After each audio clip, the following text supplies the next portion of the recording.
Aku percaya kepada Allah, Bapa yang Maha Kuasa, Khalik langit dan bumi, dan kepada Yesus Kristus anaknya yang tunggal Tuhan kita, yang dikandung dari Roh Kudus, lahir dari anak darah Maria, yang menderita sengsara di bawah pemerintahan Pontius Pilatus, disalibkan, mati dan dikuburkan, turun ke dalam kerajaan maut. Pada hari yang ketiga bangkit pula dari antara orang mati, naik ke sorga, duduk di sebelah kanan Allah, Bapa yang Maha Kuasa. Dan dari sana ia akan datang untuk menghakimi orang yang hidup dan yang mati. Aku percaya kepada Roh Kudus, gereja yang kudus dan am, persekutuan orang kudus, pengampunan dosa, kebangkitan tubuh, dan hidup yang kekal. Amin. Shalom Bapak Ibu, selamat datang di sesi pengajaran kali ini. Saya secara pribadi berdoa kiranya saudara semua tetap berada dalam keadaan baik, sehat, kuat, dan dipenuhi dengan damai sejahtera yang bersumber dari Tuhan. Jadi mari, kalau saudara semua sudah siap untuk dengarkan firman Tuhan, saya ajak kita untuk berdoa terlebih dahulu. Tuhan Yesus, kami tahu Tuhan ada bersama-sama dengan kami di sini. Itulah sebabnya sekali lagi kami minta tolong Tuhan berbicara buat kami dari firman kebenaran. Roh Kudus bantu kami supaya kami mudah memahami firman Tuhan, sehingga biarlah di dalam seluruh pemahaman akan kebenaran, kami berani memutuskan untuk hidup taat dalam tiap-tiap hari. Sementara kami belajar, Tuhan memberkati kami semua. Buat Tuhan seluruh kemuliaan. Di dalam nama Yesus kami berdoa. Amin.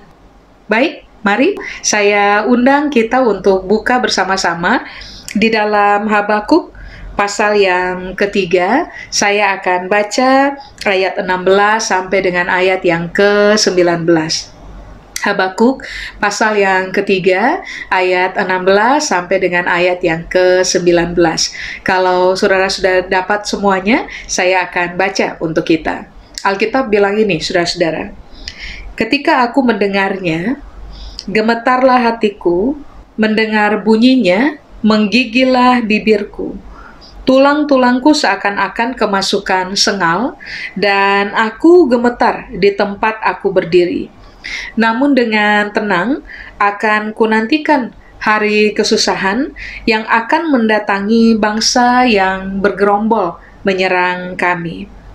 Sekalipun pohon ara tidak berbunga, pohon anggur tidak berbuah, hasil pohon zaitun mengecewakan.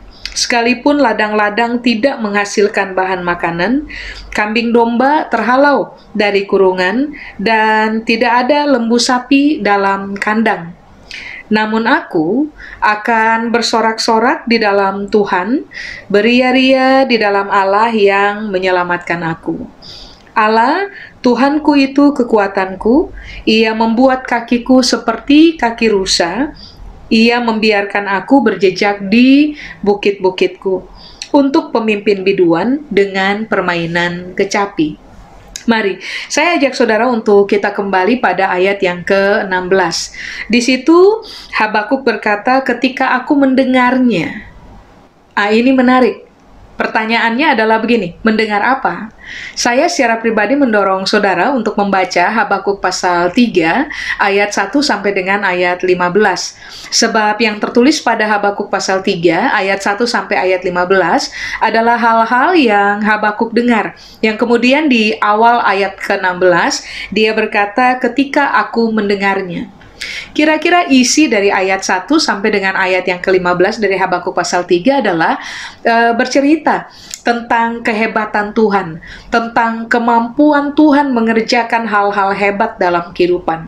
Lalu Habakuk berkata, waktu aku mendengarnya, ini yang terjadi pada dia, gemetarlah hatiku.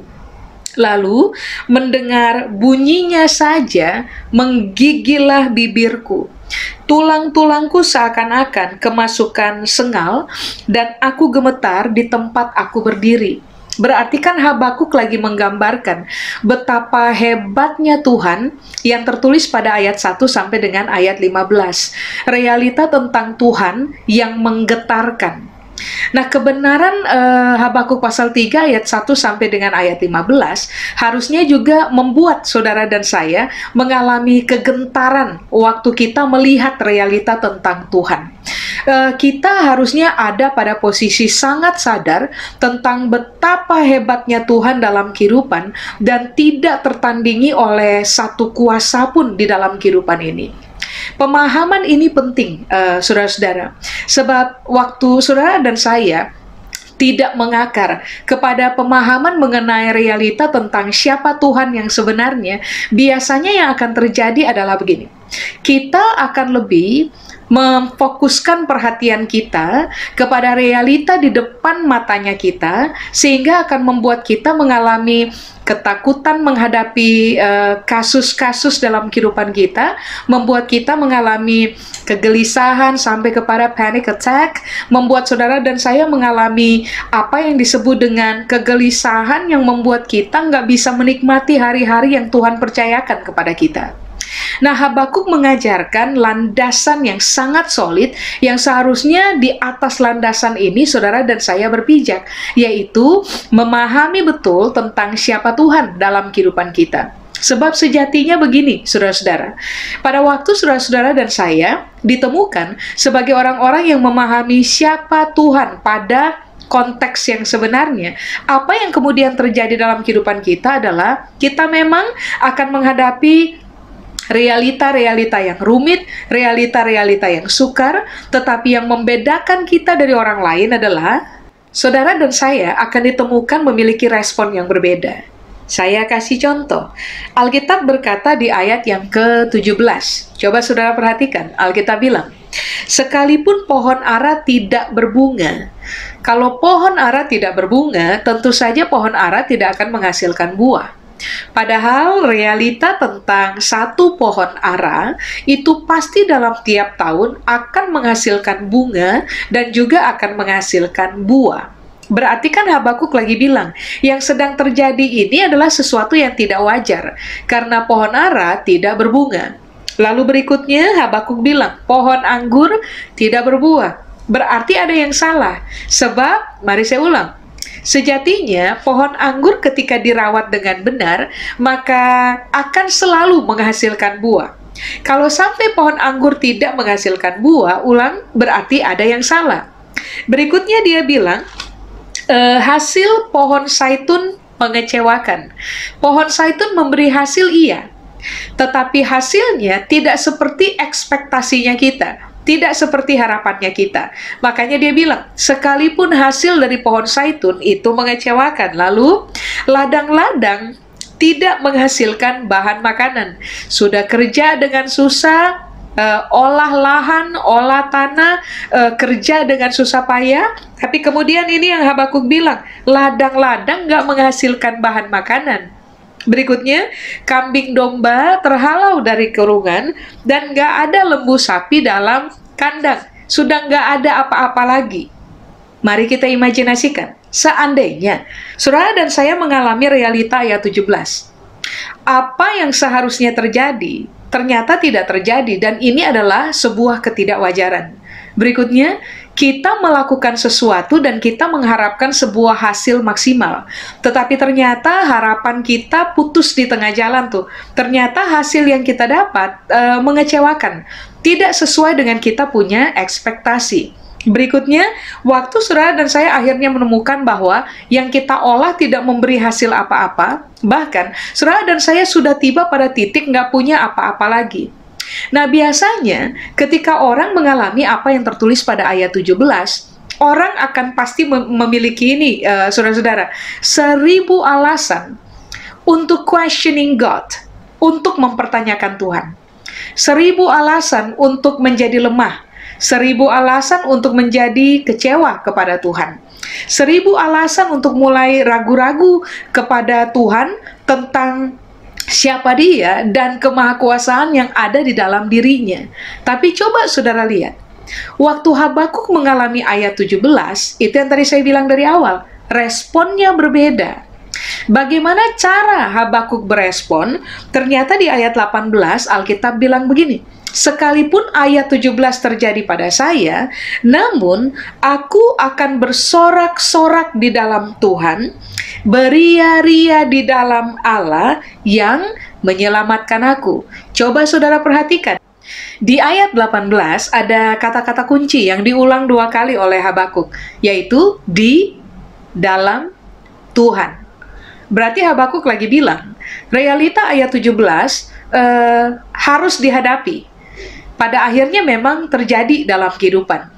Tetapi ada 2 hal inti yang memang harus digarisbawahi oleh saudara dan juga oleh saya. Yang pertama, kita harus memahami dulu tentang siapa Tuhan. Seperti yang dia tulis pada ayat 16. Dan Alkitab menjelaskan dengan sangat gamblang ayat 1 sampai ayat 15 tentang realita Tuhan. Itu dulu yang paling pertama yang harus dipahami. Tapi hal yang kedua yang Habakuk bilang adalah di dalam Tuhan. Berarti Alkitab lagi berupaya menjelaskan kepada saudara dan saya bahwa pada waktu saudara dan saya berhadapan dengan realita ayat 17, lalu waktu kita tinggal di luar Tuhan, maka saudara dan saya akan selalu ditemukan bereaksi salah. Karena mengalami apa yang disebut oleh ayat 17, atau juga bahkan mengalami apa yang tertulis pada ayat 16 bagian akhir. Saudara coba bayangkan, ayat 16 bagian akhir, Habakuk bilang begini, bangsa mendatangi kami bergerombol untuk menyerang. Nah, itu kan posisi nggak enak. Tetapi coba saudara bayangkan di ayat 18, dia kasih tahu prinsipnya. Orang harus tinggal di dalam Tuhan. Kalau orang tidak tinggal di dalam Tuhan, akan sukar bagi orang untuk berespon benar dengan cara bersorak-sorak di dalam Tuhan, lalu beria-ria di dalam Tuhan. Dapat di mana, saudara-saudara? Kita mengalami masalah besar, kita mengalami proses yang berat, dan orang masih tetap saja menemukan alasan untuk bersorak-sorak, dan orang masih juga menemukan alasan untuk beria-ria di dalam Tuhan. Sederhana, karena ulang-ulang, satu, mereka paham siapa sebenarnya Tuhan dalam kehidupan, dan yang kedua, mereka tetap memutuskan untuk tinggal di dalam Tuhan. Nah, sekarang pertanyaannya begini, bagaimana caranya tinggal di dalam Tuhan? Sederhana, Tuhan adalah firman-Nya. Jadi siapa saja memutuskan untuk tinggal di dalam firman Tuhan dengan cara merenungkan firman Tuhan, mentaati firman Tuhan dalam hidup tiap-tiap hari, sebenarnya mereka adalah orang-orang yang sedang tinggal di dalam Tuhan. Nah, siapa saja yang mengakar di dalam kebenaran firman Tuhan dan membiarkan firman Tuhan menjadi pokok inti perenungan dalam keseharian mereka, maka pada waktu mereka menghadapi musim kesukaran, cerita-cerita berat dalam kehidupan, mereka akan selalu menemukan alasan untuk bersorak-sorak di dalam Tuhan, beria-ria di dalam Tuhan. Nah, coba saudara perhatikan ayat 18. Pertanyaannya, kenapa sampai Habakuk bilang, saya akan tetap beria-ria di dalam Tuhan dan bersorak-sorak di dalam Tuhan? Sebab kalimat terakhir dia bilang begini, karena Tuhan itu adalah Allah yang menyelamatkan aku. Ini kan bergantung kepada seberapa besar saudara dan saya menyetujui perkataan Tuhan, menyetujui janji-janji Tuhan di dalam firman-Nya yang berkaitan dengan hidupnya kita. Pada waktu saudara dan saya mengakar kuat di dalam firman Allah, apapun yang terjadi dalam kehidupan kita, kita akan selalu berpegang kepada realita Tuhan dan kepada realita mengenai janji Tuhan di dalam firman-Nya, bahwa whatever takes in this life, Tuhan akan tetap hadir dalam kehidupan saudara dan saya untuk mendatangkan selamat buat hidupnya kita. Amin. Itulah sebabnya mengapa Habakuk bilang begini, memang susah. Yang terjadi pada ayat 17 memang susah, tetapi nggak ada yang bisa membantah apa yang saya yakini tentang siapa Tuhan dalam hidup saya. Keyakinan saya adalah bahwa Tuhan pasti akan melakukan tindakan penyelamatan. Karena alasan itulah, makanya kenapa Habakuk berkata, saya akan bersorak-sorak, saya akan beria-ria di dalam Tuhan. Nah, sekarang coba saudara lihat dengan saya di ayat yang ke-19. Di ayat yang ke-19 ini yang Habakuk bilang, Allah Tuhanku itu ternyata bukan cuman Allah Tuhan yang menyelamatkan, tetapi yang di ayat 19 ini yang Habakuk bilang, Allah Tuhanku itu kekuatanku. Coba saudara lihat, betapa hebatnya firman Tuhan akan bekerja dalam kehidupan kita, membuat saudara dan saya memiliki fondasi kehidupan yang sangat solid, sehingga pada akhirnya waktu kita berhadapan dengan musim apa saja, termasuk musim kesukaran yang tertulis pada ayat 17, saudara dan saya tidak akan tertunduk, menyerah, lalu kalah dalam kehidupan. Enggak. Kenapa? Saudara dan saya akan mengalami secara natural apa juga yang Habakuk alami, yaitu begini, sebuah keyakinan yang sangat mengakar, sebuah keyakinan yang sangat teguh bahwa Tuhan itu akan menyelamatkan. Tapi yang kedua, Tuhan akan menjadi kekuatan bagi saya. Jelas kita tahu bahwa kita ini memiliki kekuatan yang sangat limit. Sedangkan Tuhan memiliki kekuatan yang unlimited, yang tidak terbatas. Coba pertimbangkan ini. Pada waktu orang atau saudara dan saya harus berhadapan dengan kasus berat dalam kehidupan, proses yang menguras segala sesuatu dalam kehidupan kita. Dengarkan ini baik. Menghadapinya seorang diri dengan kekuatan pribadi tidak mungkin akan membawa saudara dan saya berpijak kepada cerita kemenangan. Makanya mengapa saudara dan saya perlu memahami betul tentang siapa Tuhan dalam hidupnya kita. Kita pun perlu memutuskan untuk tinggal di dalam Tuhan, supaya pada akhirnya saudara dan saya akan menjadi orang-orang yang terbiasa tidak mengandalkan kekuatan pribadi yang sangat limit. Tetapi saudara dan saya akan menemukan bahwa diri kita terbiasa, sangat terlatih untuk mengandalkan kekuatan Tuhan yang unlimited, sehingga somehow saudara dan saya akan tetap ditemukan sebagai orang-orang yang satu, berespon benar dalam proses berat, dan yang kedua, tambah lama kita nggak akan cuman berjalan dalam hidup ini, kita akan mendapatkan injeksi kekuatan berkali-kali yang datang dari Tuhan, sehingga pada akhirnya kita memiliki kekuatan untuk bahkan begini, berlari dalam proses kehidupan. Lalu coba saudara lihat, di ayat yang ke-19, Habakuk bukan cuma berkata, Allah Tuhanku itu kekuatanku. Tapi coba saudara lihat kalimat berikutnya. Ia membuat kakiku seperti kaki rusa. Ia membiarkan aku berjejak di bukit-bukitku. Saudara pernah lihat rusa gunung? Yang mendaki bukit, sometimes dia terperosok, lalu kakinya sometimes terbentur karang yang ada atau batu yang ada, lalu mengeluarkan darah. Tetapi rusa gunung tetap rusa gunung. Dia akan mendaki sampai kaki-kakinya berjejak di puncak.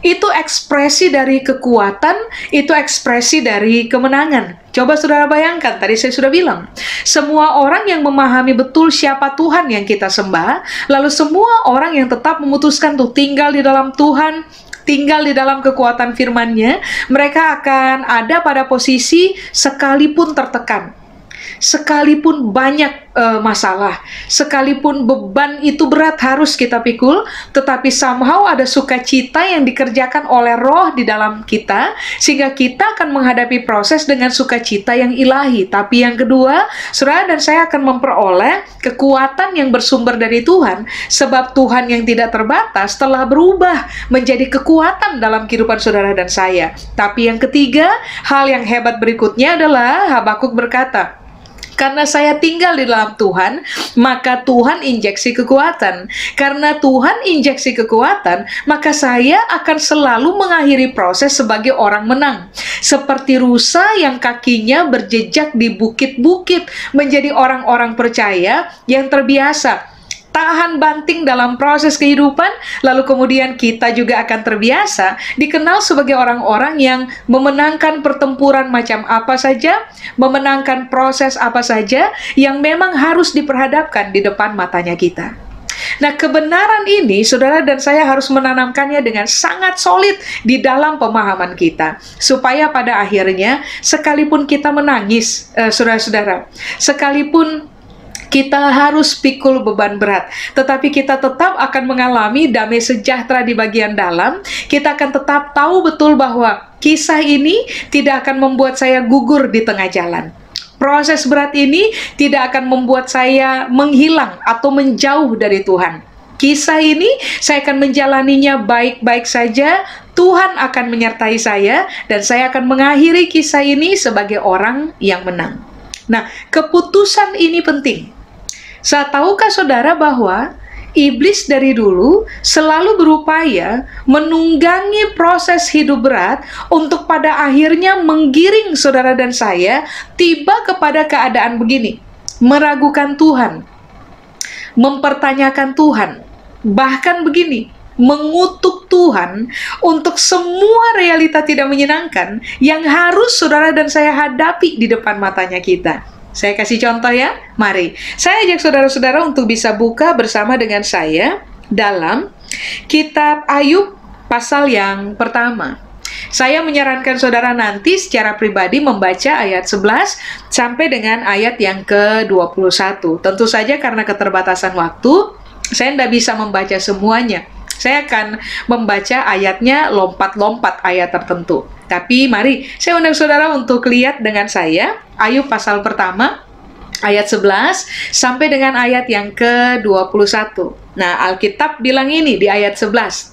Iblis berkata, "Tetapi ulurkanlah tanganmu dan jamahlah segala yang dipunyainya. Ia pasti mengutuki engkau di hadapanmu." Kalau saudara punya Alkitab terjemahan bahasa Inggris bilang begini, ia pasti akan mengutuki engkau tepat di depan wajahmu. Coba, saudara perhatikan. Iblis agak panas tuh bahasa saya. Sewaktu dia datang berhadapan dengan Tuhan, nah ini yang Tuhan kerjakan di hadapan iblis. Promote Ayub. Ini yang Tuhan bilang hari itu untuk iblis. Kamu udah lihat hambaku Ayub? Orang laki-laki yang jujur, saleh, takut akan Tuhan, dan menjauhi kejahatan. Lalu kemudian yang tadi saya bilang, ini panas hati nih. Kemudian iblis berkata, ulurkan saja kamu punya tangan, kemudian jamahlah segala sesuatu yang ia punya. Nanti lihat aja, dia pasti akan mengutuki engkau di depan, langsung di depan kamu punya wajah. Itu yang tadi saya bilang, saudara-saudara, bahwa situasi-situasi berat, proses-proses berat yang saudara dan saya harus menghadapinya, kalau kita tidak ulang-ulang, kalau kita tidak memahami siapa Tuhan, kalau saudara dan saya tidak tinggal di dalam Tuhan dan tidak tinggal di dalam firman-Nya, maka saudara dan saya akan selalu memiliki 1000 alasan, atau let's say 1001 alasan untuk marah sama Tuhan, questioning God. Bahkan ini yang iblis berupaya kerjakan tuh, tunggangi dalam kehidupan kita, membuat pada akhirnya saudara dan saya akan mengutuki Tuhan. Nah, mari saya jelaskan dulu kata mengutuki di situ dalam bahasa Ibrani menggunakan kata barak. Kata barak itu ada beberapa pengertian. Di antaranya adalah begini, mengutuki itu sama dengan tidak memberi penghormatan kepada Tuhan.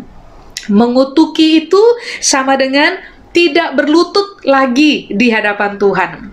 Mengutuki itu artinya tidak memuji Tuhan lagi. Atau yang terakhir, mengutuki itu sama dengan menghujat Tuhan. Nah, coba lihat, iblis lagi bilang, ambil aja semua yang ada pada Ayub. Nanti engkau akan lihat bahwa dia tidak akan lagi pernah menghormati engkau. Dia tidak akan lagi berlutut di hadapan engkau. Dia tidak akan pernah lagi memuji engkau, bahkan dia akan menghujat engkau punya nama. Sudah? Itu tuh ekspektasinya iblis tuh. Kalau sampai begini, proses berat harus dilepaskan untuk kemudian Ayub alami dalam hidup tiap-tiap hari. Sudah? Nah, saudara perhatikan ayat 12. Maka firman Tuhan kepada iblis, nah, segala yang dipunyainya ada dalam kuasamu. Perhatikan kalimat berikutnya. Hanya, janganlah engkau mengulurkan tanganmu terhadap dia. Kemudian pergilah iblis dari hadapan Tuhan. Saudara perhatikan ayat 12 ya. Ayat 12 sebenarnya adalah sebuah kabar baik. Kabar baiknya adalah begini.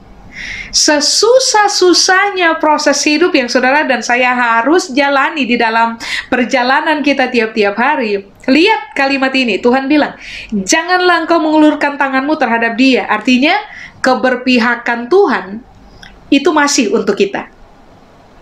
Tuhan tidak pernah lepas tangan dalam kehidupan saudara dan saya. Dia akan tetap berpihak untuk saudara dan saya. Dia akan tetap mempertontonkan kualitas dari perlindungannya untuk hidup saudara dan saya. Makanya, kenapa tadi saya bilang dari awal, saudara dan saya harus paham betul Tuhan ini siapa. Lalu, saudara dan saya harus sangat terbiasa mengakar kuat di dalam firman Allah, tinggal di dalam Tuhan. Supaya pada akhirnya, sekalipun kita bisa tuh menemukan 1001 alasan untuk menyalahkan Tuhan atas proses berat, kita akan memutuskan untuk tidak melakukannya. Justru kita akan bersuka cita sebab kita tahu Tuhan akan menyelamatkan saya, Tuhan itu akan menjadi kekuatan bagi saya, Dia akan membuat saya meraih kemenangan di bagian paling akhir. Kita akan selalu berespon benar, tidak memenuhi ekspektasi dari iblis yang berupaya menunggangi masalah supaya pada akhirnya saudara dan saya pun terjebak kepada posisi ini, mengutuki Tuhan. Sudah? Nah, coba saudara perhatikan. Langsung saja pada ayat 14. Sudah?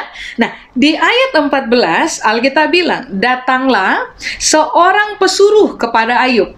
Di ayat 14 kan? Nah, di ayat 14 dan di ayat 15, pesuruh yang pertama ini menjelaskan tentang tragedi pertama yang menimpa Ayub. Sudah?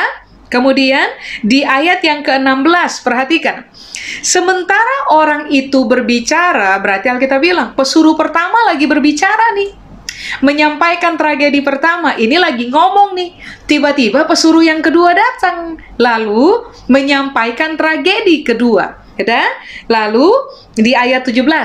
Di ayat 17 Alkitab ulang lagi. Sementara orang itu berbicara, berarti Alkitab bilang, sementara orang kedua lagi berbicara, menyampaikan masalah datang dalam hidupnya Ayub, orang ketiga datang untuk menceritakan masalah baru lagi. Sudah? Lalu di ayat 18, sementara orang yang ketiga sedang berbicara, orang yang keempat datang.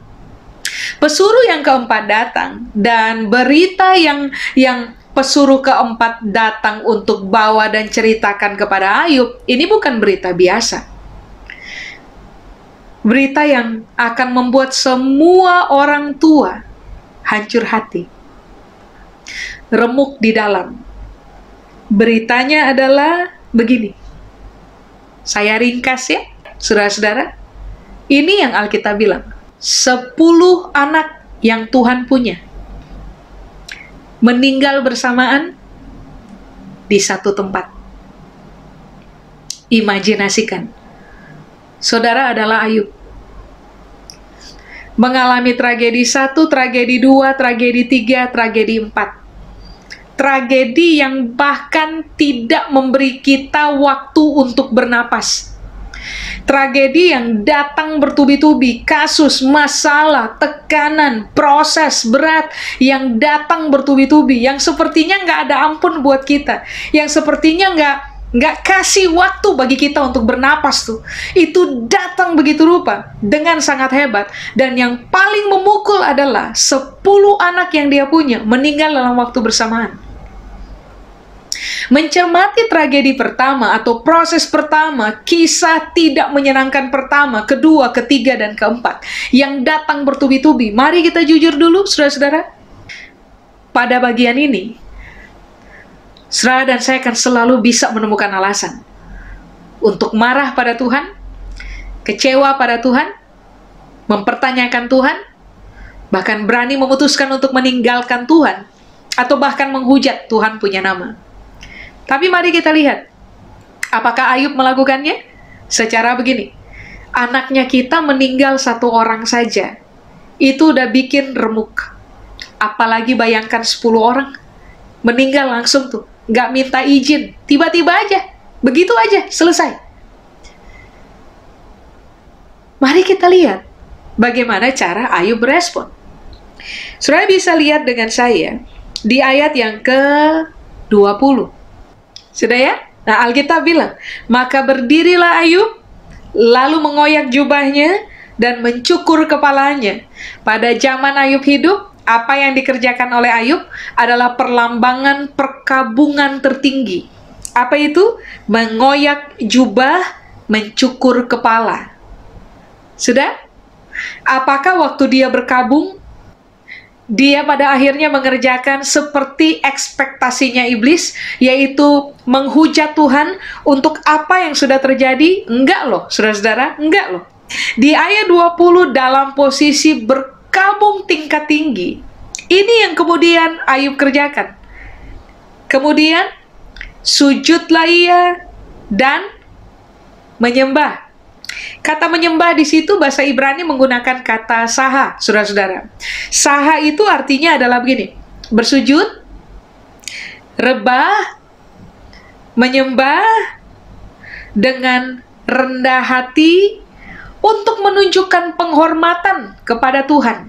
Masih ingat tadi iblis bilang apa? Ambil aja semua yang ada padanya. Nanti lihat aja, dia pasti menghujat engkau. Apa tadi arti dari kata menghujat? Tidak menghormati engkau, tidak lagi memuji engkau, tidak menyembah engkau, lalu apa lagi? Menghujat engkau. Tapi coba saudara lihat, responnya Ayub beda. Sekalipun dia berkabung, sangat berkabung, tetapi ini yang dia putuskan untuk kerjakan. Dia bersujud kepada Tuhan, dia merebahkan dirinya, dan dalam kerendahan hati, apa yang dia buat? Dia menyembah Tuhan untuk menunjukkan penghormatannya kepada Tuhan. Berarti, ekspektasi iblis berhasil? Enggak, saudara-saudara. Ekspektasi iblis gagal. Sebab kalau toh Ayub mau cari alasan untuk kecewa, marah kepada Tuhan dan meninggalkan Tuhan, Ayub punya banyak banget. Tetapi Ayub tidak melakukannya. Justru yang dia kerjakan adalah dia tetap memutuskan untuk menunjukkan penghormatan kepada Tuhan dalam sikap hati merendahkan diri. Sudah? Lalu perhatikan ayat 21, ini yang Ayub bilang. Dengan telanjang aku keluar dari kandungan ibuku, dengan telanjang juga aku akan kembali kepadanya. Perhatikan, Tuhan yang memberi, Tuhan yang mengambil. Garis bawahi, terpujilah nama Tuhan. Apa tadi? Menghujat tadi apa? Tidak, iblis bilang, nanti lihat aja dia menghujat engkau. Menghujat tadi sama dengan tidak memuji Tuhan. Secara di ayat 20 Alkitab bilang, Ayub menyembah Tuhan, menghormati Tuhan. Ayub bersujud kepada Tuhan. Sudah? Tapi di ayat yang ke-21 Alkitab bilang, Ayub memuji nama Tuhan. Sekalimat yang dia bilang adalah begini, terpujilah nama Tuhan. Sudah? Di ayat 22 Alkitab bilang, dalam kesemuanya itu, Ayub tidak berbuat dosa dan tidak menuduh Allah berbuat yang kurang patut. Kurang patut bahasa Ibrani menggunakan kata tipla. Kurang patut atau tipla itu artinya sama dengan bodoh. Jadi Alkitab bilang, Ayub nggak berbuat dosa, dan untuk semua yang terjadi, Ayub tidak pernah menuduh Tuhan berbuat bodoh untuk hidupnya. Ayub tidak pernah berkata kepada Tuhan, apa yang sedang kau kerjakan Tuhan? Apa yang sedang kau kerjakan dalam saya punya hidup adalah sebuah kebodohan. Nah, Ayub nggak pernah bilang gitu tuh. Kurang patut atau tipla itu artinya adalah begini, tidak pantas atau sembrono. Ayub nggak pernah bilang sama Tuhan, Tuhan, ini apa-apaan ini? Tuhan lagi kerjakan apa dalam saya punya hidup? Yang Tuhan sedang kerjakan dalam saya punya hidup adalah sesuatu yang sangat sembrono dan tidak pantas. Nah, Alkitab bilang, Ayub tidak pernah mengucapkan kalimat itu. Apakah tipla atau kurang patut? Artinya adalah begini, kosong tanpa makna. Berarti Alkitab lagi bilang, Ayub nggak pernah menuduh Tuhan melakukan tindakan-tindakan kosong tanpa makna, melakukan tindakan-tindakan yang tidak ada tujuannya. Coba saudara lihat, bagaimana mungkin ketika berhadapan dengan situasi yang sangat susah kayak begini, Ayub bahkan tidak menghujat nama Tuhan. Habakuk bahkan tidak marah, tidak kecewa kepada Tuhan. Karena ternyata begini, pemahaman mereka tentang siapa Tuhan itu telah menjadi sangat kuat. Mereka tahu betul siapa Tuhan yang mereka sembah. Walaupun pada akhirnya Ayub dalam proses yang dia alami, dia menjadi semakin mengakar dalam pengenalan akan Tuhan. Tetapi pada intinya adalah begini, Habakuk tahu Tuhan itu siapa. Ayub juga tahu Tuhan itu siapa. Terbukti dari Ayub pernah keluarkan kalimat ini, hanya dari kata orang saja aku mendengar tentang engkau. Berarti Ayub sudah tahu Tuhan itu siapa dari sejak awal.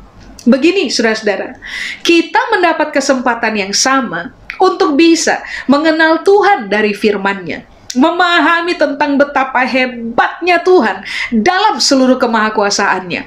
Tuhan yang bisa membuat jalan baru pada saat nggak ada jalan, Tuhan yang bisa membuat orang lumpuh berjalan, buta melihat, tuli mendengar, Tuhan yang bisa membangkitkan orang dari kematian. Saudara dan saya telah mendengar realita tentang itu. Bahkan dalam kisah hidup kita, dalam proses hidup kita, berkali-kali kita telah ditolong oleh Tuhan dengan semua keajaiban yang Dia mampu kerjakan dalam kehidupan saudara dan saya. Seharusnya kebenaran ini mengakar kuat di dalam kita.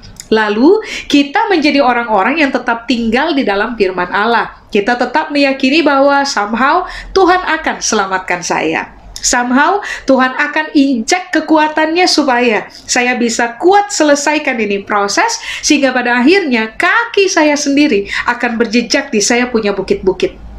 Saya akan ditemukan sebagai orang yang terbiasa memenangkan pertempuran dalam kehidupan. Baiklah kita memilih untuk mengerjakan hal yang sama seperti yang dikerjakan oleh Habakuk, dikerjakan oleh Ayub, supaya pada waktu kita menyelesaikan proses hidupnya kita dan kita ada pada posisi menang, Alkitab bilang, pada kita Tuhan tidak menemukan salah. Sebab pada waktu kita berhadapan dengan proses, kita akan tetap memilih untuk berespon dengan benar. Amin.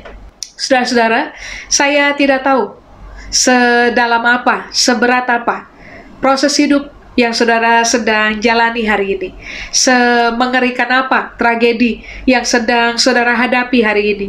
Tetapi ingat dengan baik, prinsip kebenaran dalam firman Allah yang kita pegang dengan teguh, itu akan menyelamatkan kita sampai kepada akhir dari pertandingan hidup kita. Baiklah saudara dan saya kembali hidup di dalam Tuhan, di dalam firman-Nya, mengakar kuat di dalam pemahaman akan Tuhan, supaya pada akhirnya kita akan dikenal sebagai orang-orang yang terbiasa menang karena Tuhan berpihak buat kita. Amin. Saya selesai, saudara-saudara. Mari saya ajak kita untuk berdoa. Tuhan Yesus, kami berdoa biarlah seluruh kebenaran firman ini termeterai di dalam pemahaman kami, di dalam perenungan kami, supaya pada akhirnya kami dikenal bukan hanya sebagai pendengar-pendengar firman Allah, tetapi juga sebagai pelaku-pelaku firman Tuhan dalam keseharian. Saya berdoa untuk semua saudara yang sedang berjejak kaki pada cerita susah, berjejak kaki pada proses yang berat, berjejak kaki juga pada realita-realita tidak menyenangkan di depan mata. Hari ini biarlah firman Tuhan berubah menjadi kekuatan bagi kami masing-masing secara pribadi. Kami menjadi semakin mengakar di dalam pemahaman akan siapa Tuhan yang sebenarnya, supaya biarlah kami secara leluasa membiarkan Roh Allah mengerjakan sukacita di dalam kami.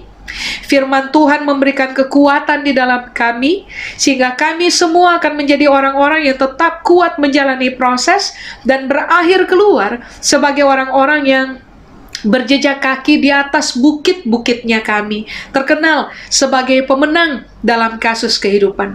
Biarlah waktu kami menghadapi proses, kami tetap akan sujud menyembah Tuhan dengan kerendahan hati, menunjukkan penghormatan kami tetap kepada Tuhan. Kami akan tetap memuji Tuhan, kami akan tetap memilih untuk tidak menghujat nama Tuhan, karena kami tahu Tuhan telah berlaku sangat baik untuk hidup kami, dan sampai kepada masa depan, Tuhan telah menyediakan hari depan yang gilang gemilang untuk kami nikmati bersama-sama. Kami akan tetap memilih untuk menghormati Tuhan dan menjalani proses ini dengan kepala tegak. Saat kami tahu, kisah akhir dari proses ini adalah kami menang karena Tuhan berpihak buat hidup kami. Sebelum berakhir, kami mau berdoa bersama-sama doa yang Tuhan ajarkan kepada kami. Bapa kami yang ada di dalam sorga, dikuduskanlah namamu.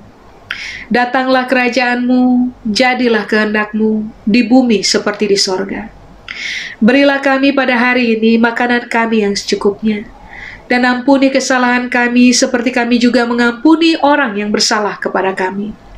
Dan jangan bawa kami ke dalam pencobaan, tetapi lepaskanlah kami daripada yang jahat. Karena Engkaulah yang mempunyai kerajaan dan kuasa dan kemuliaan sampai selama-lamanya. Amin. Tuhan Yesus memberkati Bapak Ibu.